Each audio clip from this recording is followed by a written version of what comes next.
questions? Start with James. What drew you to Mackay in the first place, and what have you seen from him here at these first 9 practices? Just the physical runner he is, his ability to break tackles, his contact balance. He's a striker and pass pro. He's contact initiation, and obviously his productivity in a really good league and against really good talent.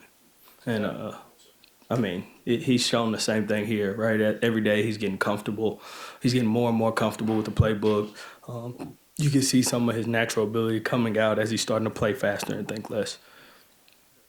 Been a really eventful offseason for you, obviously the interest from Dallas. What was the process like for you, and kind of, why you chose to come back to Oregon for more year? Yeah, man, it's always awesome to be wanted and to be looked at in high regard.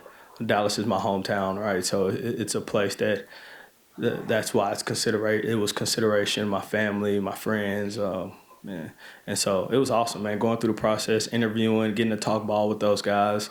But at the end of the day, my heart was at Oregon. I love being here, love coaching my guys, and I felt like this is the right place for my career right now. Obviously, I have some goals and aspirations, want to be a head coach sometime in the future, and I think, the ability to learn from Dan, how Dan has took me under his wing, and just getting more and more comfortable with him, learning what he wants, learning how he thinks, learning how he sees things.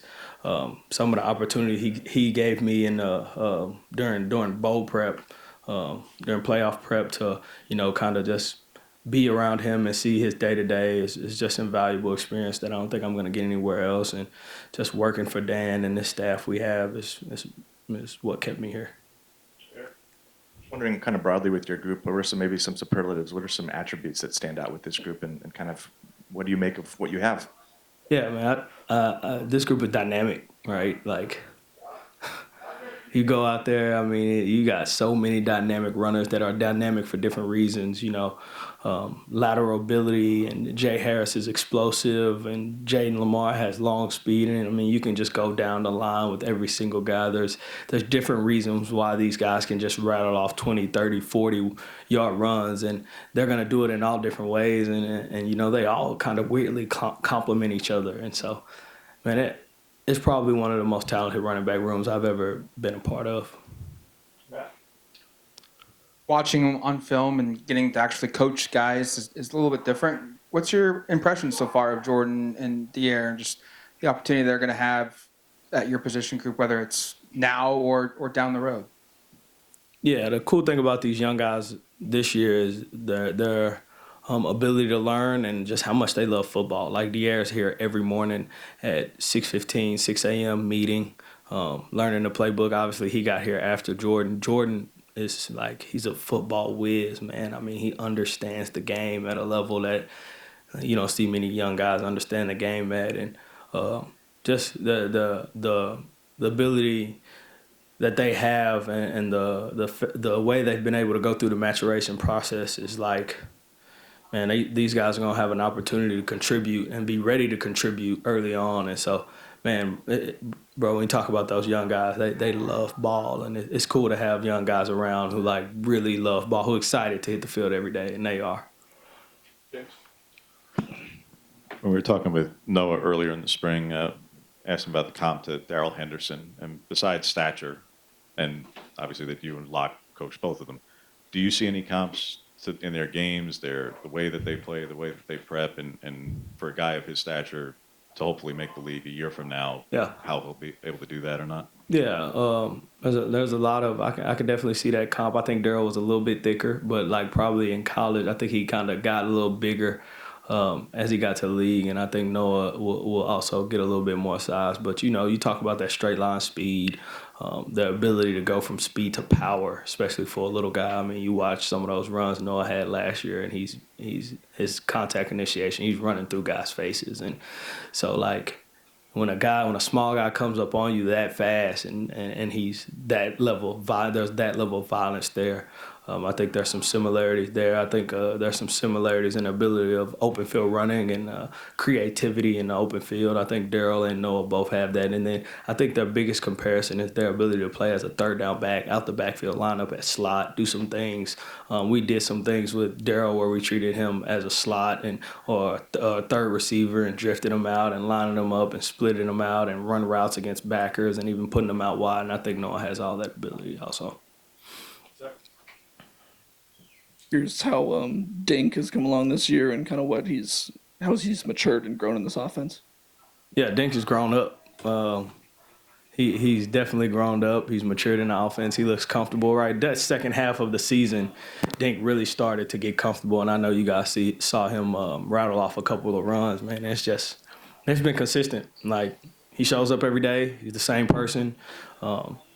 He's natural. He's a really, really natural runner. I mean, it doesn't take much for him. It isn't hard for him. He makes it look really easy. So, I think he's gonna be a person that can impact the offense in the future. Rashad, just kind of hearing you talk about how everybody complements each other well, and obviously you're really high on a lot of these guys. You guys have kind of historically played 2 to 3 backs. Is this a room where you could see that number grow, do you think? Or kind of what's your assessment on how many you could use in this offense? Yeah, I'm going to try to figure out if I can call the NCAA and see if we can play with 2 footballs. Yeah, we got to find ways to get these guys the ball, and that's my job, and it's a hard job. It's a good problem to have, right? It's to have a lot of good guys that you want to get the ball to in different ways. Yeah, I think you can expect to see multiple guys playing a little bit more. Guys are excited in there right now. I'm in the wrong place.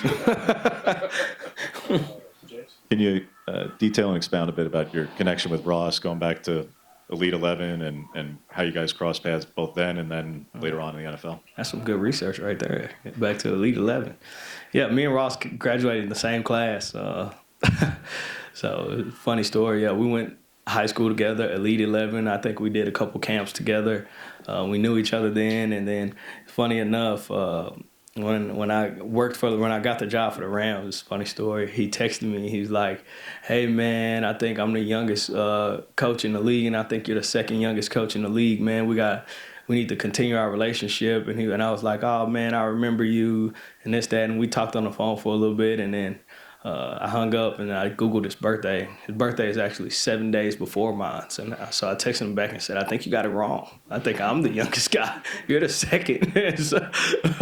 So, man, me and Ross go way back. When we were both in the league, man, we used to talk on the phone for hours about our experiences as young coaches and how to grow. And Ross was my he helped me out at the last Coaches Association, National Coaches Association, like go through my skills and drills. So like Ross is somebody I have a prior relationship to. He was somebody that we've kind of grown in this business as of lately, you know, starting when we was in the NFL together and talked a bunch. And like when he was interviewing for the job, he called me and he was just like, "Sam, we got to get there together. Like I want to be there with you. Like this is gonna be awesome." And so, man, it's a blessing to get to work with Ross and just add him to a bunch of people that I've worked with and known for my entire life. Take one more, Zach. Just building on that, what's it been like now having him here with you for the past, couple months and actually getting to work with him and after you guys talked about it so long? Yeah, it's awesome. Like, I mean, I hang out with Ross all the time, and I'm in his office. He's in mine. He was in my office yesterday for about 2-3 hours, and we just chopping it up, watching film together, talking receiver play together. We both coach receivers. We both always talked receivers before this, and now to be in the same building doing that, and then sharing running back input. When we come here, we both get on the board and draw up plays against. He draws up an offense, I'll draw up a defense, and then we'll just go back and forth. Man, it's been awesome, and honestly, it's been awesome with the whole staff. Like, been knowing Stein, we GA'd together, or he was a GA, and I was an analyst at Texas, and I mean, working with him, I was Drew's GA at the time, and man, elite, man, it's been amazing. You know, we got a really good staff, so Good there, thank you. appreciate you. Thank you, guys.